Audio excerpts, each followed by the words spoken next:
Olá, bem-vindos a esta conversa com o músico, produtor, DJ, enfim, ativista da música rock e também da música dança. Chama-se João Vieira, o meu nome é Vítor Blanciano, vamos estar aqui durante cerca de meia hora a falar sobre o seu novo projeto. Enfim, o João é subejamente conhecido pelos ex-wife, Hide House e agora tem um novo pseudónimo, um novo alter ego que ele nos vai desvendar aqui. João, para já, uma primeira provocação. Ok. Por que tu não assumes o teu nome, pá? Porquê que não assumo o meu nome? Sim, nos projetos. Sei lá, acho que o meu nome não é assim muito artístico. Para além do Club Kitten. Já existe um João Vieira, Manuel João Vieira dos Pesticida. Dos Pesticida não, do Zenapá 2000. Zenapá 2000. E por isso depois ia dar no Google, o pessoal ia fazer Google e ia dar confusão. É apenas isso. Sim. Sim, mas há outra... A pergunta implica uma outra abordagem que é... Pronto, tu já lançaste álbuns com o alter ego White House e agora tens este novo alter ego, cujo nome é Wolf Manhattan. Sim. Claro que são sonoridades, estéticas diferentes, Sim. enfim, há todo um envolvimento, que vamos aqui falar sobre isso, à volta deste disco. Mas, eventualmente, tu achas que este disco seria, inevitavelmente, uma outra coisa que não White House? Eu acho que sim, eu gosto desta coisa de tu criares todo um universo e uma estética que te diferencia da pessoa que tu és na realidade. É separar um pouco as coisas. Existe a pessoa que eu sou, que está aqui a falar deste projeto, e depois o projeto ser uma criação, ter todo um universo que se distancie daquilo que é a minha vida no dia a dia, na realidade. Por exemplo, se eu tenho uma página do Instagram em que o Wolf Manhattan é todo o universo do Wolf Manhattan, como se fosse um personagem, como se fosse, por exemplo, um Borat ou um James Bond ou isso, e que é tudo à volta dele, em que eu não apareço como João Vieira. E isso para mim agrada-me, porque me dá uma liberdade artística muito maior e também não me causa uma pressão de ter que me expor a fazer outro tipo de coisas que eu às vezes não tenho tanta paciência para isso, pronto, porque é a minha maneira de ser. E ao criar aqui um personagem, também em palco e tudo, é uma forma também de estar em palco diferente, de conseguir distanciar um bocado daquilo que eu sou na realidade. E eu gosto desse distanciamento. Tem piada, de repente lembrei-me de diversas coisas a partir do que estavas a dizer, nomeadamente recordo-me de uma entrevista que fiz ao biógrafo oficial do David Bowie, que também foi biógrafo do Iggy Pop, e ele dizia uma coisa curiosa, que é um bocadinho esta ideia que existe na cultura popular, se tu quiseres, que é, por exemplo, pegando nestes dois personagens, as pessoas têm a ideia que o David Bowie é o tipo teatral, o tipo das metamorfoses, e que o Iggy Pop representa a autenticidade. E ele dizia que, na verdade, era surpreendente a forma... Ele contradizia um bocadinho esta ideia, dizendo que, na verdade, o Iggy Pop é tão ator em palco quanto o David Bowie. Mas as pessoas, o público, digamos assim, dificilmente consegue aceitar esta ideia. Sim. Ou seja, é esta ideia que é quando tu estás em palco, quando o músico está em palco, também está a atuar. É um ator. Sim. Na verdade, ou seja, um ator de cinema ou teatro, nós aceitamos facilmente que é um personagem. Mas se for um músico, é como se não conseguíssemos lidar com essa ideia. Sim. Mas eu aqui queria um bocado ligar a coisa ao teatral, ao teatro. Se tu reparares, a capa do disco passa-se num teatro e tem esses freaks todos a ver o Wolf, não é? E eu queria que o espetáculo em si fosse algo teatral também. Quero que o espetáculo seja, não digo um musical teatro, um musical, uma peça e um concerto, tudo ao mesmo tempo, em que haja ali algum distanciamento com o público, em que não seja tipo, olá, sejam João Vieira, este é um projeto Wolf Manhattan, pronto. Não quero fazer isso. Quero que as pessoas encarem este concerto quase como se fossem ver uma peça, em que do princípio ao fim estão a ver ali uns personagens em palco. Não há aquele contacto com o público de escrever esta canção em 1900 e tal e estava não sei onde e tal. Não quero que seja isso. Quero experimentar algo de diferente, não é? Claro que me baseei em muitas coisas, pronto, há muitas influências ao longo da minha vida, mas eu acho que isto foi uma boa altura, porque eu tinha estas canções, algumas delas já há algum tempo, só que não sabia como é que as havia de lançar. Não podiam lançar em X-Wife porque os X-Wife estavam a ir numa direção um pouco diferente do que isto era e o White House estava ligado a uma eletrónica que isto não representava. Por isso, eu pensei qual é a melhor forma de o fazer e aí foi inventar uma história. A minha história inicial é assim, isto eram umas cassetes perdidas que foram encontradas e que vão ser reeditadas agora, foram descobertas e ninguém sabia quem era. Só que depois havia a impossibilidade nos concertos de eu ter que cantar e as pessoas acabam por saber que sou eu, não é? Mas eu queria que houvesse toda esta onda de mistério à volta disto, tipo, mas as canções são dele, mas as canções foram encontradas, ele é que as produziu, E pronto, e foi um bocado a partir daí que eu criei esta personagem, este universo. Disseste que algumas das canções, ou a totalidade, já estavam na gaveta há algum tempo. Sim. Mas dá-me a ideia que a pandemia, o período de pandemia, teve um papel decisivo, ou não? Eu acho que houve aqui coisas que foram... O papel decisivo da pandemia não foi o ter tempo para fazer este projeto, foi o quebrar aquilo que eu estava a fazer com White House e com Ex-Wife. Ao parar, é muito difícil às vezes tu retomares com um disco que, por exemplo, o White House saiu em outubro de 2019, em março de 2020 começou a pandemia e foram cancelados os concertos. Exatamente na altura em que eu me preparava para fazer, aliás, eu tive 9 ou 10 concertos cancelados, para fazer a tour desse disco. Ao parares, depois é muito difícil às vezes reatar, voltar a começar e isso. E de certa forma, teres aquelas músicas ali paradas durante tanto tempo, tu depois parece que as músicas se vão perdendo e tu queres experimentar outras coisas. Acho que o período de pandemia também te leva a querer fazer outro tipo de... Acho que houve muita gente que mudou os seus hábitos, deixaram de fazer certo tipo de coisas ou criaram hábitos novos, e eu acho que surgiu um pouco daí, assim, a vontade de fazer algo diferente. E eu também depois vi que há ali uma cronologia em que eu de 9 em 9 anos lanço coisas diferentes. Por exemplo, em 2003 lancei Ex-Wife, em 2013 lancei White House e agora em 2022 lancei este projeto. Por isso eu acho que é uma coisa muito natural. Eu chego a um ponto em que sinto necessidade criativamente de criar coisas novas, porque isso me dá um entusiasmo que me faz manter ativo e entusiasmado. Não sei se concordarás comigo, mas no último álbum do White House, que é de 2019, Sim. eu senti, se calhar posso estar equivocado, que tal como este, de forma diferente, já havia uma narrativa, quase uma história, como se as canções se sucedessem umas às outras e que houvesse uma linha, um fio condutor, se tu quiseres, que é um bocado o que está aqui também neste disco. Queres falar sobre isso? Sobre essa vontade, no fundo, tu tens de criar, se quiseres, conceitos, narrativas, ideias, que dão, no fundo, origem a uma totalidade, que é, neste caso, esta obra. Eu acho que a dificuldade quando estás a fazer um terceiro disco, que foi o caso do White House, que é o terceiro disco que acaba por ser um quarto, porque tem um EP que até foi bastante forte na altura, tinha 4 canções fortes, é que tu depois estás um bocado limitado a que tens que tocar aquelas canções antigas que já... Como é que as vais integrar neste disco novo, nesta narrativa? Quando começas um projeto novo é tudo muito mais fácil de criar algo novo. Porque depois, eu lembro perfeitamente quando vi os Liars, aliás, os Ex-Wife tocaram com os Liars há muitos anos. Como se tivesses de ter um motivo. Sim, eu quando vi os Liars e eles tinham mudado a banda, a estrutura da banda, tinha saído baixista ou isso, e então aquele primeiro disco que eu adorava, que era uma referência ao They Threw Us on the Carpet, já não me lembro como é que se chama, era um título longuíssimo. Não perguntes a mim que eu sou péssimo para Pronto, era um álbum que era com uma ilustração preto e branco e era um título longuíssimo, mas tinha o Mystery You're on Fire, Mystery e essas músicas.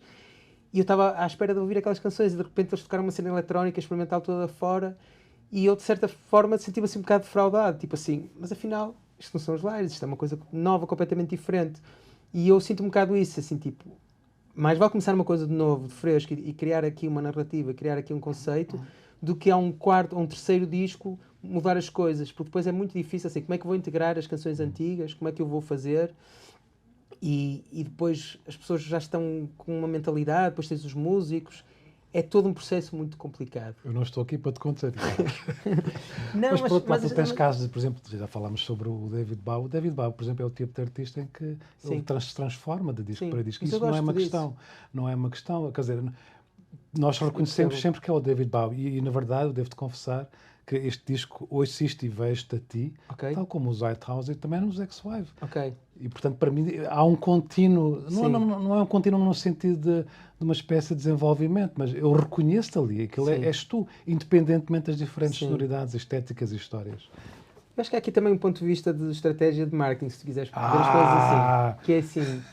Não, imagina uma coisa, há aqui uma história à volta deste disco, não é? Claro que sim, mas também eu ia chegar aí, mas estamos aqui, pronto, ok, estamos em Manhattan, estamos em Nova York, já estávamos em Nova York...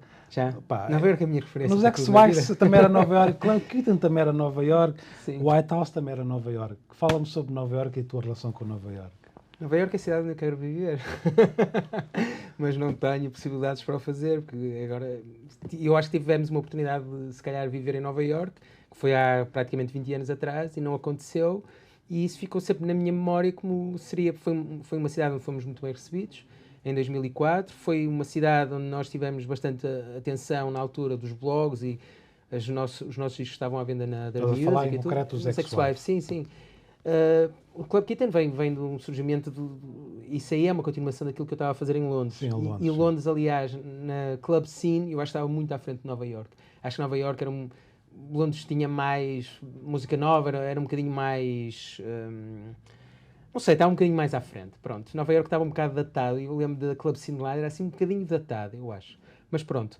Isto falando que os X-Wife em 2004, quando fomos lá tocar, nós decidimos ir lá tocar porque começamos a passar nas rádios de lá, começamos a aparecer nos blogs americanos e achamos que a nossa sonoridade tinha mercado lá. Porque foi quando apareceram os LCD, foi quando apareceram os Rapture, foi aquela cena toda da DFA, os Yes, todas essas cenas. Sim, vocês apareceram em simultâneo. Em simultâneo. Nós hacemos, aliás, o nosso disco saiu antes dos LCD Sound System e tudo. Pronto, isto para dizer o quê? Foi uma cidade que nos acolheu de uma forma muito... Pronto, foram incríveis connosco, a forma como nos receberam, as lojas, os blogs, as pessoas, toda a forma como fomos tratados, e foi algo que nós insistimos em ir lá várias vezes. Fomos lá 3 vezes, quer dizer, em anos diferentes, porque achamos que era uma cidade que tinha a ver connosco e que as pessoas apreciavam. Eu lembro que no final dos concertos as pessoas vinham ter connosco a dizer: pá, adoramos a vossa banda, vocês... pá, acho que vocês vão conseguir, you're gonna make it, man, aquela cena. E nós achávamos que era, só que para isso tínhamos que estar lá, para isso tínhamos que investir dinheiro, para isso... E é uma banda, e uma banda tem esse lado, que são 3 pessoas a decidir. Quando estás sozinho... Qual é que foi o culpado disso? Não posso dizer. Não houve ninguém culpado. Sim, não houve ninguém culpado, mas... são aquelas oportunidades que tens uma vez na vida, mas também poder não ter dado em nada, percebes? E uma banda são 3 pessoas e a nossa banda é muito democrática, quer dizer, nem é bem democrática. É assim, há uma pessoa que não gosta, pronto, não vai para a frente. Pronto, olha, voltando a Nova York, pronto, já contaste essa história das tuas presenças a Nova York, mas há também aqui, e eu reforço também em projetos anteriores teus, há sempre uma visão muito cinematográfica. Sim. Das canções, e mais uma vez isto aqui para mim é visível, apesar da opção aqui ser, já vamos falar sobre isso, há aqui uma BD à volta deste projeto, mas evidentemente a minha questão era se Nova York também tens esse imaginário tão presente também por causa do cinema, por exemplo. Sim, é capaz, pronto, já sabes que eu sou fã do Woody Allen e sigo muito aquela cena de...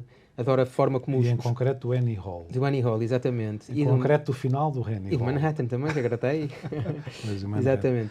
Mas o Manhattan já tem uma pergunta para ti, desculpa. Não, mas o disco e todo este universo, há aqui, desde artistas plásticos, a parte de cinema, a parte da cultura, a parte até do Andy Warhol, na história ele tem ele faz uma dieta de pastrami sandwiches, que era um sítio onde nós fomos, que é o famoso Cats, que aparece naquele filme com a Meg Ryan, que ela finge um orgasmo no restaurante. É nesse. Não me lembro. Deves-te lembrar desse filme, que é When Harry Met Sally. É um clássico de comédia romântica. Deves-te lembrar. Pronto, não interessa. Havia lá as pastrami sandwiches, nós pedimos umas pastrami sandwiches, era uma coisa gigantesca. E eu lembro-me, pronto, isso ficou depois eu vi isso no filme, disse, eu estive aqui neste sítio e tal, e pronto, lembrei-me disso. Depois há aquele universo do World todo, do Factory, dos Velvet Underground.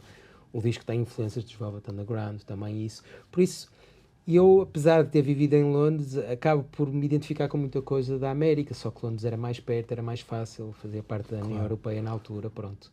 Mas eu tenho um grande fascínio, o CBGBs, onde nós tocamos, todas as bandas, os Talking Heads, Blondie, todas essas coisas, quer dizer, há um grande fascínio. Que são, enfim, todas essas dinâmicas aconteceram em Manhattan, mas hoje em dia, quando se pensa em Nova York, é muito mais em Brooklyn, e concretamente em Williamsburg, e todos os bairros, pronto, também já estão todos gentrificados.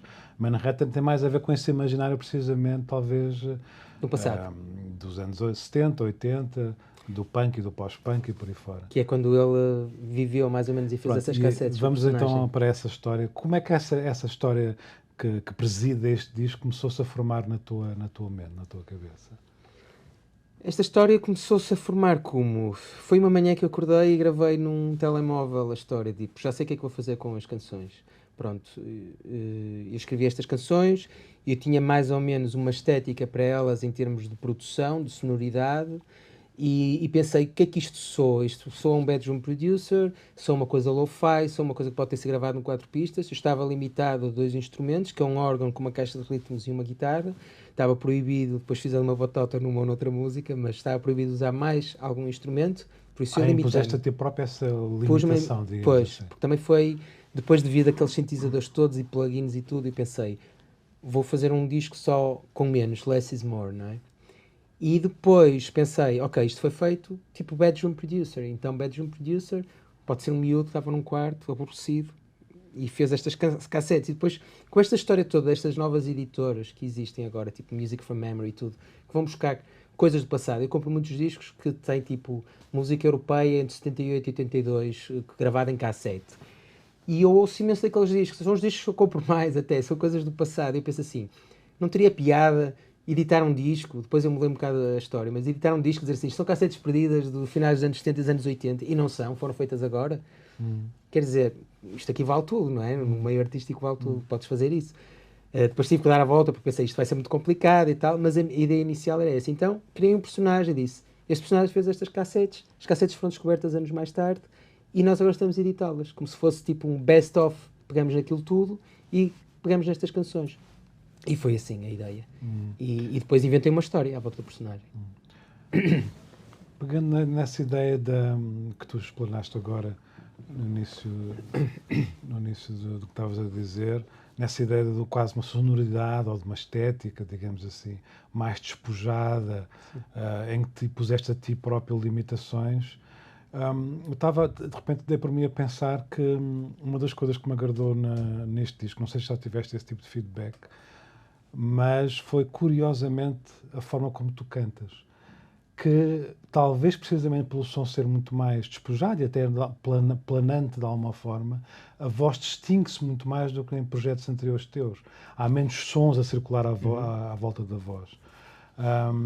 E dá para perceber, bom, isto é a minha visão pessoal, pá, que tu és um excelente cantor, que é uma coisa que, por exemplo, no Zack Swipe, eu acho que, pronto, que evidentemente é um projeto mais rock, onde há muito mais instrumentos. É como se muitas vezes, não diria que há uma luta entre a voz e a música, mas aqui, evidentemente, que a voz, eu acho que tem um outro protagonismo. Tu tinhas essa noção, isto faz sentido o que eu estou a dizer, ou estou para aqui a dizer eu agradeço o elogio, não posso estar aqui a dizer isso, eu não consigo autoavaliar. E até porque tu tens uma coisa que, pá, isto, vou dizer isto, se calhar espero não provocar polémica aqui, que é raro em Portugal, na minha visão, que é tu cantas bem inglês, que é uma coisa difícil, eu acho, e que em Portugal, por norma, é desastrosa, é a minha visão. Mas tu safas-te bem, pá. Sim, obrigado. Opa, sabes que eu ouço música desde muito. Pronto, eu tive sempre um jeito para inglês. Isto é como aquelas pessoas que nascem com um jeito para desenho, um jeito para o futebol, um jeito para um desporto, ou isso, não sei quantos. E o inglês foi sempre a disciplina fácil para mim na escola. Eu não precisava de estudar e tirava boas notas sempre. Por isso. E depois aquela cultura desde miúdo, ouvi muita música em inglês. Por isso é que eu às vezes tenho alguma dificuldade em identificar-me com projetos em português ou cantar em português. Isso passa mais vezes pela cabeça, mas a verdade é que eu cresci a ouvir música em inglês, desde o Bowie, ou os Stranglers, ou os Pretenders, ou os Sex Pistols, ou os Joy Division, ou isso, quer dizer, isso são as coisas, as cassetes que eu tenho de criança. De criança, que eu era criança quando comecei a ouvir essas coisas todas. E depois, além disso tudo, toda a parte do cinema também, o facto de ter vivido, se calhar, em Londres 5 anos, 5, 6 anos, também ajuda. Mas acho que, pronto, tenho um talento um bocado para isso. E eu também acho que eu, quando era miúdo, fazia muitas vozes de desenhos animados, imitava muitas coisas. E eu acho que tenho algum jeito para sons e para esse tipo de brincadeiras. E aqui foi um bocado isso. Eu quis despir as canções de toda aquela parte de tecnologia. Eu estive a trabalhar num disco do White House, que está mais ou menos em banho-maria, e que tem layers e layers de coisas. E que tu estás sempre a querer acrescentar. E eu aqui pensei, a melhor forma de destacar, se calhar, ainda há pouco dei um exemplo desse. Imagina que tu entras numa loja de discos e tens 100 discos lá expostos. E de repente tens um disco amarelo, que só capa amarela no meio daquela informação toda. E eu pensei, há tanta informação agora, tanta música a ser editada, tantos plugins, tantas coisas, tantos sintetizadores, tudo à volta da produção, um excesso. E depois vais ver músicos a tocar em palco que disparam 500 coisas porque querem que as músicas saem ao disco. E eu pensei, eu quero fazer uma coisa o mais real possível, que é, se eu conseguir pegar só numa guitarra e ter uma pessoa num órgãozinho, eu consigo tocar o disco exatamente como ele é. E então vou-me limitar, não vou estar a fazer coisas que depois não vou poder fazer ao vivo. E ao mesmo tempo também acho que vai tornar o som, para já é uma coisa diferente, é um desafio e também se vai destacar por isso. Deste lo-fi, às vezes furar por este lado mais punk, acho eu. Uma das coisas boas de falar contigo é que tu és um melómano, isso percebe-se perfeitamente, ou seja, és alguém que estuda e que tem gosto e prazer em perceber o que é que hoje de alguma forma foi influenciado pelas memórias do passado e vice-versa. Ou seja, estás sempre nesse trânsito entre passado, presente e futuro, digamos assim, isto é um clichê, mas é verdade. E és alguém, portanto, muito consciente das tuas influências, o que é ótimo, porque muitas vezes há músicos que uma pessoa começa a falar com eles sobre as influências e eles renegam as influências como se... que para mim é um absurdo completo, porque ninguém cria a partir do nada, evidentemente. E, portanto, é ótimo falar contigo desse ponto de vista. Já falaste aí dos Velvet Underground. E que outros tipo de coisas é que de repente te assaltaram, te vieram à mente quando estavas a fazer este disco? Sim. Eu recordo-me que, enfim, numa informação que me chegou, que é uma menção ao Adam Green, por acaso não é o nome assim evidente para mim, curiosamente. Mas sabes que foi o Adam Green, eu vi um concerto dele no festival para a gente sentar há muitos anos atrás e eu adorei-o. Porque disse assim, este gajo chegou aqui com uma guitarra, não é grande cantor, mas por acaso ele até é bom cantor. Eu vi um concerto dele agora e gostei, achei e fiquei impressionado com a voz dele. Mas ele tocou ali só com uma guitarra e não teve problemas com isso, não teve que trazer uma backup band ou nada disso. E depois foram as histórias, foi storytelling. Ele era cómico e eu sempre tive um lado mais ou menos cómico que não mostro muito às vezes nas canções. Se calhar no último álbum do White House comecei a pôr isso e no penúltimo também. Mas era assim um bocado mais para o dramático, coisas assim. E de repente comecei a pensar, põe comédia nas canções, fala de coisas cómicas, coisas assim pouco poéticas, mas coisas do dia a dia, mas que podem dar alguma graça. E usa isso também neste projeto. Por isso, neste tipo de canção eu achei que isso funcionava. Agora não sei se já me perdi da pergunta que tu fizeste. Não, era um bocadinho pensar, se é que te apetece, sobre algumas das influências que se houve uma espécie de som, digamos, até mais se calhar a nível do tipo de produção. Eu pessoalmente, eu devo-te confessar que até falámos sobre isso, não me recordo, que eu gosto imenso de um tipo de música que é despojada de elementos, de alguma forma. Pronto, tipo os Young Marble Giants, por exemplo, assim.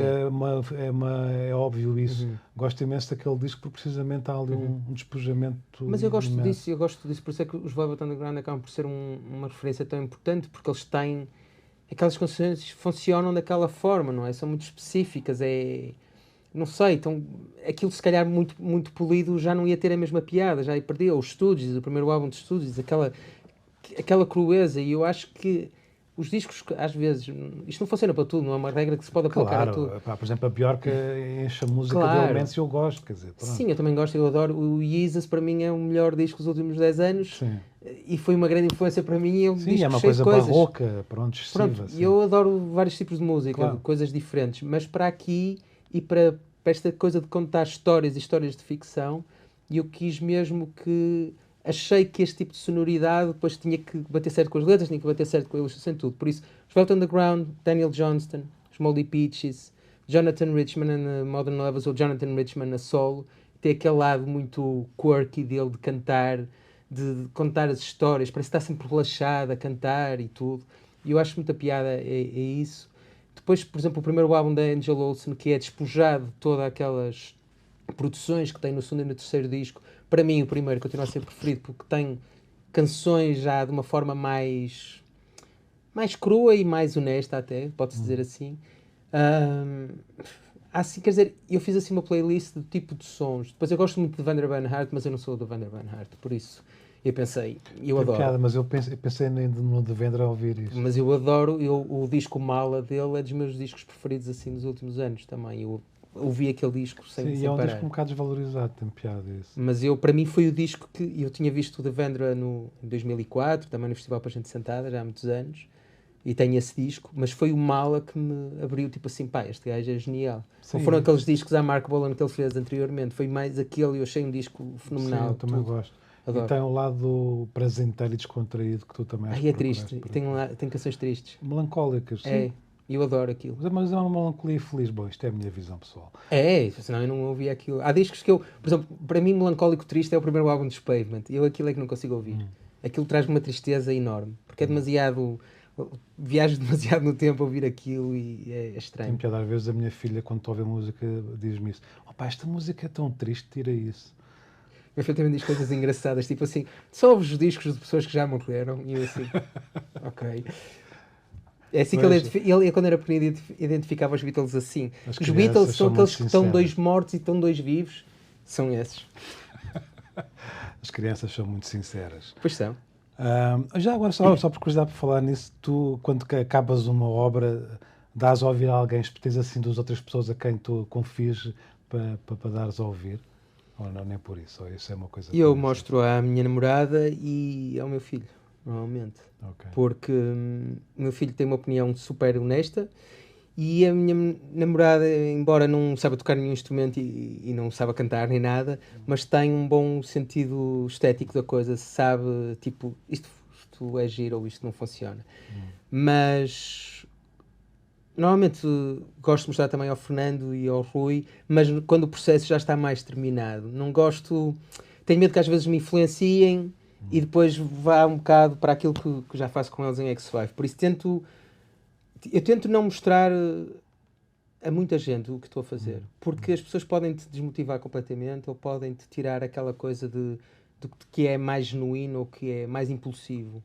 E eu uma vez li uma entrevista do gajo dos como é que se chama aquela Totally Enormous Dinosaurs, assim, acho que é assim que se chama, e ele estava a dizer que desistiu de mostrar o disco quando estava a fazer alguma coisa porque as pessoas às vezes desmotivavam-no um bocado, ou não partilhavam do mesmo grau de excitamento que ele estava. Pois, como é o mesmo que aconteceu com, por exemplo, James Murphy quando escreveu o Losing My Edge, que ficou assim um hino, não é?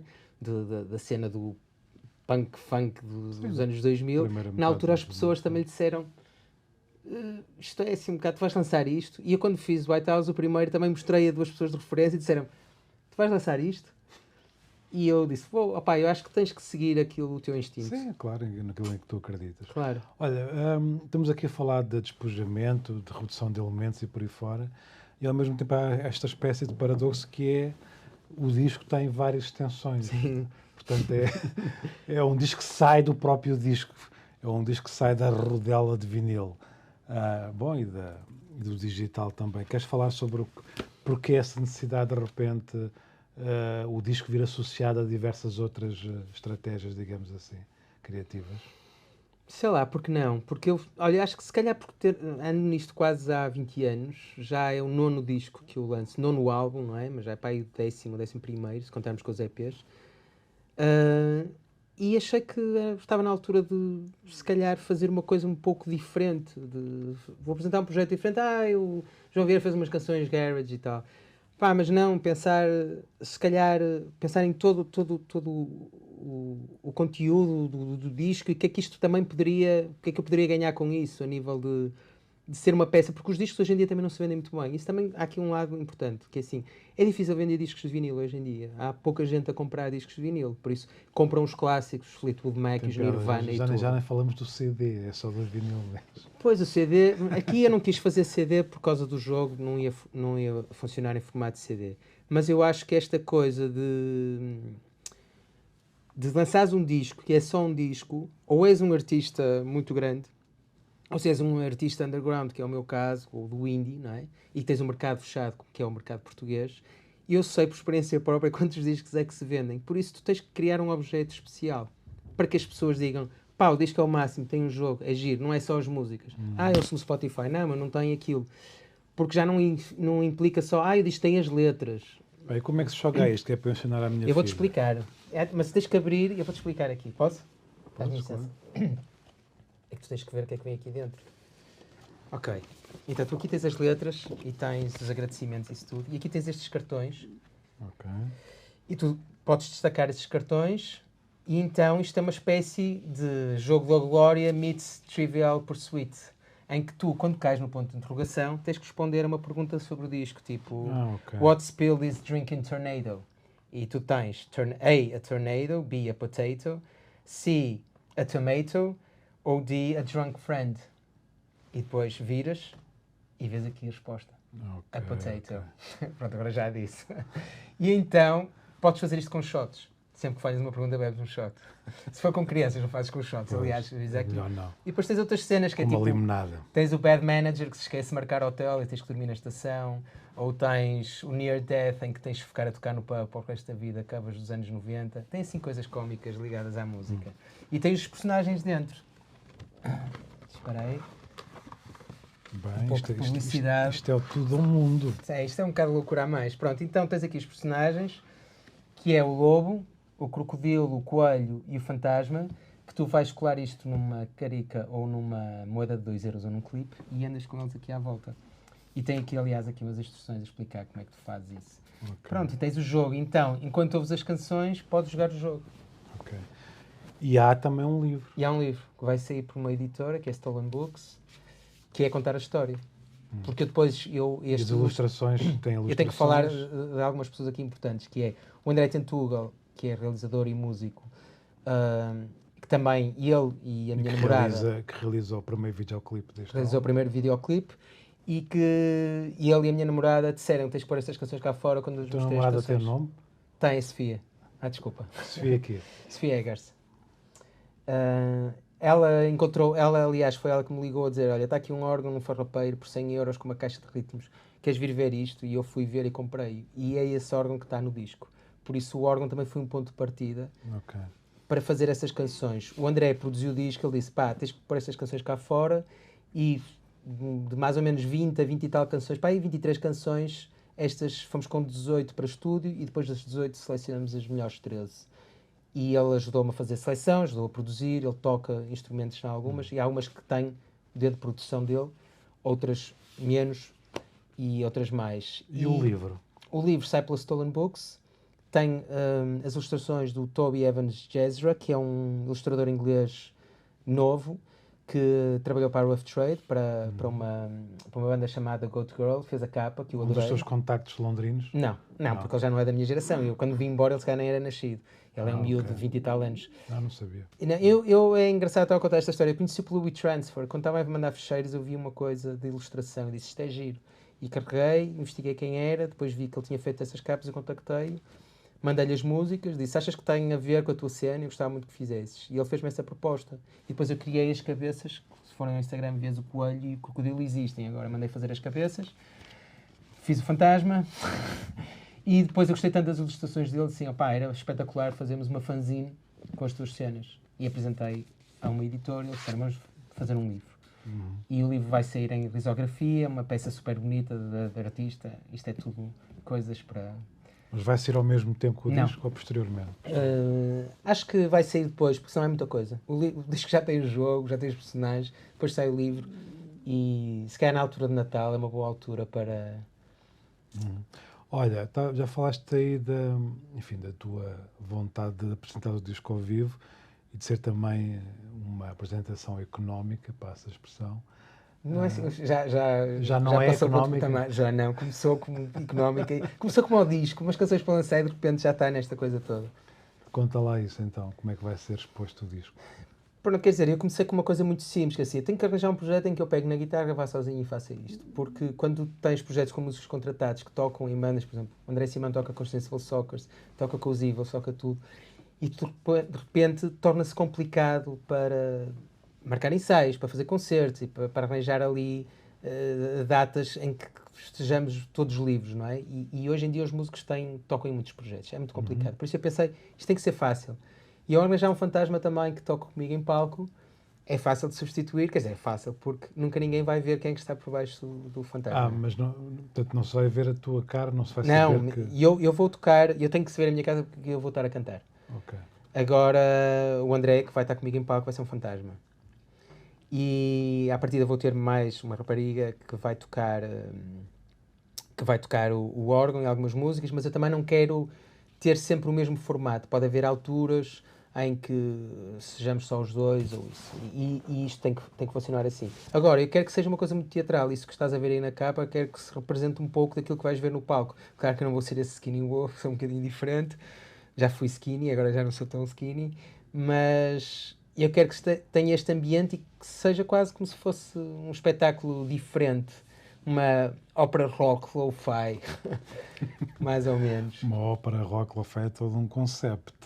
Não, porque eu acho que tem piada criares assim uma coisa minimal, intimista e conseguires fazê-la em concerto, de sentires que está ali quase a peça da escola, mas uma coisa, pronto, mais bem feita, estás a perceber? Como se estivesses num bar, uma coisa pequenina. Eu quero que isso passe. E para isso passar é mais complicado do que o que se pensa, porque tens de ter a nível de luzes e de todo o ambiente de palco tem que ser criado aqui alguma coisa. Olha, voltando à produção, ao som, que é uma coisa que há bocado ficou um bocadinho em suspenso. Eu tinha esta pergunta para te fazer depois para ti, que é um bocadinho esta ideia que tu partiste de limitações, ou seja, impuseste a ti próprio limitações em termos dos instrumentos que ias utilizar no disco. Fala um bocadinho sobre isso. Portanto, foram caixa de ritmos e foi uma guitarra. Sim, isto também tem uma história engraçada, tudo isso. Que assim, pronto. Mas não percas a história, mas a minha questão é se tu sentiste em determinada fase do desenvolvimento do projeto que isso poderia reverter contra ti, ou seja, às vezes neste tipo de projetos também é um bocadinho a ideia que as coisas se podem tornar demasiado repetitivas. Queria perceber como é que tu sentiste isso. Eu acho que aqui o que eu dei a maior importância aqui, primeiro é a canção em si. A canção e as letras e a história. Depois, moldar isso para uma sonoridade. Não tornar o disco repetitivo, tens que haver aqui, por exemplo, um elemento diferenciador aqui foi um produtor, o André Tentugal, enquanto que eu tenho um lado mais da 5 Years e da Voices in My Head, que até são os singles e isso, que são músicas mais imediatas, ele já tem um cuidado de arranjos e de tocar guitarra acústica que eu não tenho, vem de outro universo, e acho que isso enriqueceu o projeto e também diferenciou algumas canções de outras, por isso há aqui uma boa harmonia naquilo que foi conseguido. Por isso, a nível de instrumentos, eu samplei a caixa de ritmos que vem naquele órgão e eu estive a montar as baterias todas, mas tentei sempre seguir aqueles ritmos que ele tem, que é o bossa nova, o tango e o slow rock e não sei quantos, ou happy rock e não sei quantos, e assim, eu vou ter que fazer canções com isto. E depois as guitarras, também há aqui... Happy rock? Não é happy rock, não é happy rock, não há um happy rock, há o slow rock e há outro agora que é o que eu mais uso, mas não é happy rock, tem piada agora, mas não. Mas eu tenho moods, por exemplo, quando fiz o alinhamento do álbum, eu também escrevi os moods de cada canção. Mas pronto, há duas guitarras aqui, uma dos anos 70 e outra dos anos 50. E foram as duas emprestadas. Uma foi um dos elementos dos Evils que me emprestou uma acústica, que é uma guitarra especial, porque eu depois também queria que os instrumentos soassem antigos.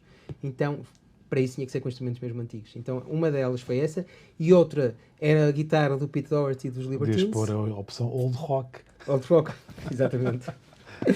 E então, agora vai haver uma piada sobre isso, sobre o Happy Rock, porque eu não me lembrava do nome.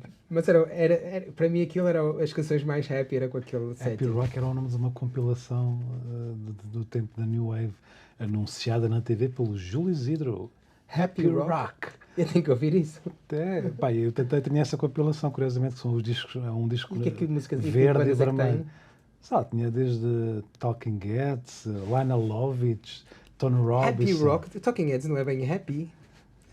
Mas aquilo era a New Wave. Os Carpenters ou assim. Essa compilação, toda ela é toda ela é um embrulho tremendo. Fico por aqui.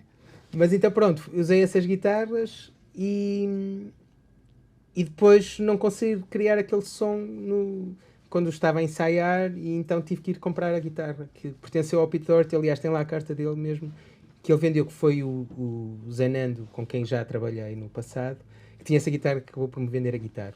E ao Pete Doherty, de repente parecia que estavas a falar de um personagem da Não, esta guitarra foi comprada numa loja em Inglaterra. O que é feito desse personagem? Tens que ver, Google it. Pete Doherty. Pete Doherty, que era dos Libertines, depois teve os Baby Shambles e que passou para Portugal várias vezes. Sim, que namorou com a Kate Moss. Eu, por acaso, vi um concerto dele solitária no Music Box. Gostei imenso com ele a sol. Bom, lá outras conversas. Por acaso, agora lembrei-me dessa coisa dele a sol. Por exemplo, eu não falei aqui o Mick Jones, dos Clash.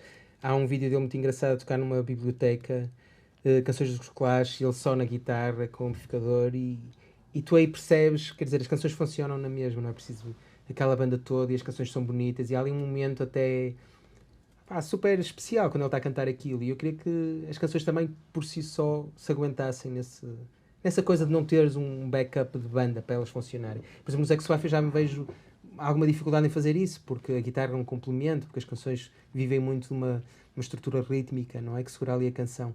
E aqui não, queria dizer assim, se eu tocar isto sozinho numa guitarra, isto aguenta-se? Acho que sim. E foi um bocado aí o ponto de partida também. Olha, em relação ao disco, há assim mais alguma coisa que tu achas significativo Diz-me tu. dizer? Não, eu estou a dizer se há mais coisas ainda do que, enfim, sai daqui alguma coisa da cartola, digamos assim. Não, acho que acabei por não dar espaço para nenhuma surpresa. Agora, os concertos vão ser algo diferente, nem eu sei como é que vão ser os concertos. Por isso aí agora vai ser o elemento de surpresa disto tudo. Agora o disco está aí, as canções estão aí, o jogo, o livro, essas coisas todas. Olha, e agora saindo um bocadinho do disco para uma pergunta, enfim, mais genérica sobre o panorama nacional, como é que tu estás a ver neste momento, por exemplo, o circuito pós-pandemia de concertos? Achas que a coisa está... Não sei, por exemplo, agora com os festivais parece uma grande excitação à volta dos festivais, enfim, o público voltou à música nitidamente. Portanto, na tua visão, esta coisa da pandemia não teve nenhum impacto na relação com o músico ao vivo? É a minha pergunta. O que eu noto que se está a passar agora na música ao vivo e que não sei se é efeitos da pandemia também, é que eu vejo mais artistas ao vivo com menos músicos em palco, a disparar mais coisas e Achas a que isso tem a tentar ver com a limitar. economia? Acho que pode ser.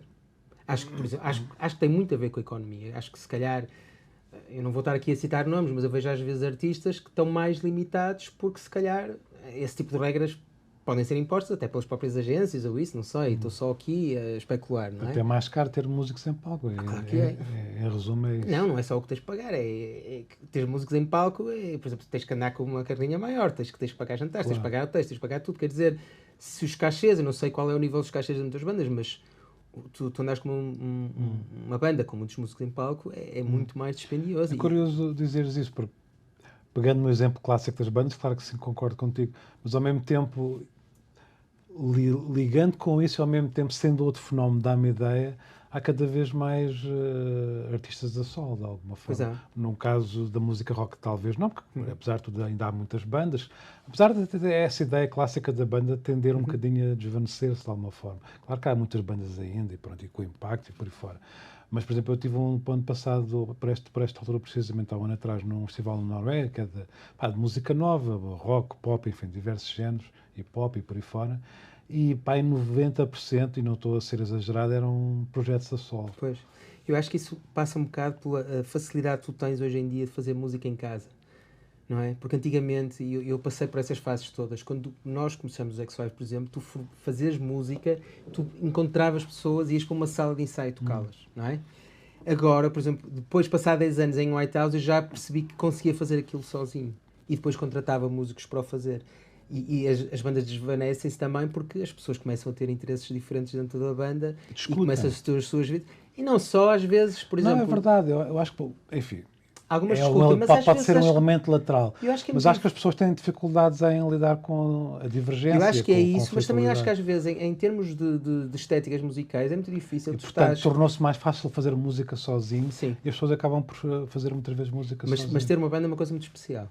Pois, é isso que porque estás a partilhar um palco com pessoas que estão ali pelo mesmo propósito que tu e criar uma coisa contigo, há ali uma ligação que não consegues com músicos contratados. E por isso é que as bandas às vezes dão concertos incríveis. Pronto, tens o exemplo do Nick Cave e do Bad Seeds, mas são os Bad Seeds, é uma cena deles e tal. Quando tens projetos a solo em que qualquer um é substituível, ele não vai estar ali da mesma forma como estás, por exemplo, com o Rui e com o Fernando, estamos ali a tocar e dizemos isto é incrível, chegamos aqui, ou estamos aqui a tocar as nossas canções. E essa ligação da partilha, de estás em palco a partilhar algo que tu criaste com outras pessoas, é muito especial.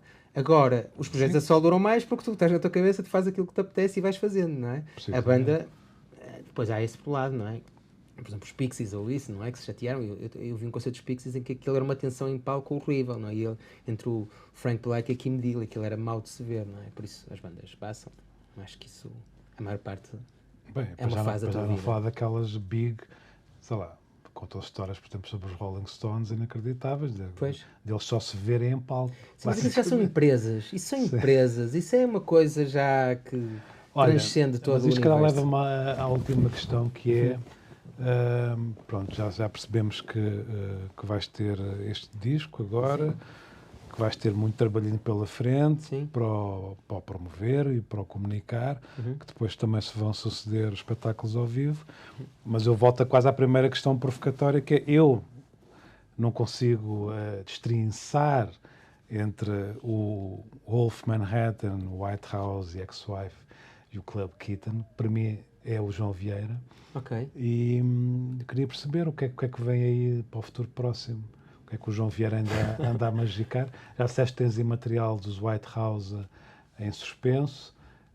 Os Ex-Wife vão voltar, não vão? Como é que Não isso, sei, como é acho isso está? que não estamos minimamente preocupados com nada, nem eu estou. Acho que as coisas têm que ser, aliás, como vimos agora, isto tudo da pandemia também nos levou a perceber que não vale a pena fazer grandes planos a longo prazo, porque as coisas podem mudar de um dia para o outro, não é? Por isso eu acho que hoje em dia vivo muito mais, agora neste momento estou a fazer isto é o que está a acontecer. Opá, depois logo se vê, nos Ex-Wife nós temos uma relação muito boa, mesmo de amizade e mesmo a nível artístico e tudo, em que damos espaço e compomos e trabalhamos juntos quando achamos que nos apetece fazer isso e estamos para aí virados. Em White House é quando eu sentir que o disco está realmente muito bom ou que está... eu tenho que apostar sempre a fasquia um bocadinho mais alta do álbum anterior. Nunca posso andar para trás ou fazer uma coisa que cumpre. Eu não sou muito de cumprir, quero tocar ao vivo, vou lançar qualquer coisa. Não, tem que ser uma coisa bem feita. E tenho que ser honesto comigo próprio. E neste momento estava virado para isto, andava a ouvir outro tipo de música e apetecia-me fazer uma coisa diferente. E acho que... E a tua cena de DJ, isso ainda vive? Continua porque tenho que fazer e porque também me dá prazer. E porque é uma coisa relativamente fácil de fazer. Não é complexo, não tenho que marcar ensaios, não tenho que andar daqui para ali, contralho atrás, montar e desmontar o estúdio. Não, hoje em dia é uma coisa muito simples e que ainda me dá prazer, principalmente quando as pessoas me mandam mensagens a dizer adorei ter set ontem, gostei imenso, não sei quantos. Isso para mim... O que é que andas a passar nesta? Eu passo house e techno. Epá, disseste isso assim. Não passo nada de garage rock. Disseste assim com ar. Porque eu curto também passar house e techno, porque tem o lado mais técnico da coisa agora, de usar samples de voz e tudo. Eu passo house e techno, mas passo aquilo que me apetece. Já não estou preocupado em acompanhar o que é que os miúdos Também hoje em tens dia pseudónimo fazem. a passar música hoje em dia? Como? Também tens pseudónimo como DJ? Não, continua isso aí, agora não posso deixar. Tem que ser DJ Kitten, fica. A sério? É assim, vai ficar para sempre. Ok. Boa. Acho que agora é uma coisa que é impossível mudar. Já tem 21 anos o nome, ficou. Agora it's too late. Pronto, foi a conversa com Longa. o DJ Kitten, o Wolf Manhattan agora, o White House, o Ex-Wife, o João Vieira, no fundo. Obrigado por terem estado aí desse lado. E ouçam, vejam, joguem e leiam o álbum novo do João. Deus, até à próxima.